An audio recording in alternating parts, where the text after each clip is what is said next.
November 9th, 1979. A day that has mostly been forgotten by history, but it's a day the world came terrifyingly close to nuclear annihilation.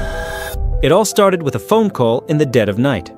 A duty officer at NORAD, the North American Aerospace Defense Command, saw something on his screen that made his blood run cold.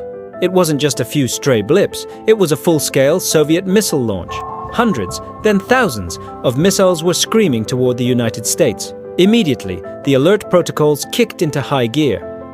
National Security Advisor Zbigniew Brzezinski was woken up by his military assistant, who told him, "We have a report of 250 Soviet missiles launched against the US. It's a full-scale attack." Brzezinski knew what this meant: the end of the world as we knew it. He decided to wait for confirmation before waking President Carter.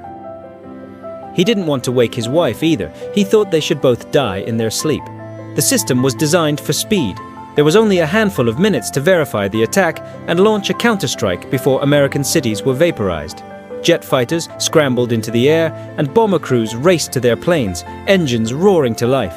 The entire US nuclear arsenal, from submarines to land-based silos, was brought to full alert, ready to unleash hell upon the Soviet Union.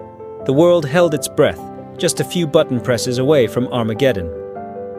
But then, something strange happened. As the seconds ticked by, the attack didn't materialize. NORAD's primary sensors, the satellites and radar networks designed to detect actual missile launches, were showing nothing. Absolutely nothing. It was a ghost attack. The entire terrifying scenario, the thousands of missiles on the screen, was a phantom. Frantic checks revealed the source of the near apocalypse. A technician had accidentally loaded a training tape, a highly realistic simulation of a Soviet first strike, into the live NORAD computer system. It was a training scenario that had been mistaken for reality. This incident, known as the 1979 NORAD computer chip incident, was a terrifying wake-up call. It highlighted how easily human error or technical glitches could trigger a global nuclear war. The systems meant to protect us were so complex and hair-triggered that a simple mistake could have led to the deaths of hundreds of millions. But here's where the story takes an even darker turn, linking back to a persistent issue within military culture. The initial investigation pointed to a computer error, but later reports hinted at a more human element. There have been persistent, though unconfirmed, whispers that the operator who loaded the tape might have been under the influence of alcohol or suffering from the extreme stress and burnout common in such high-stakes environments.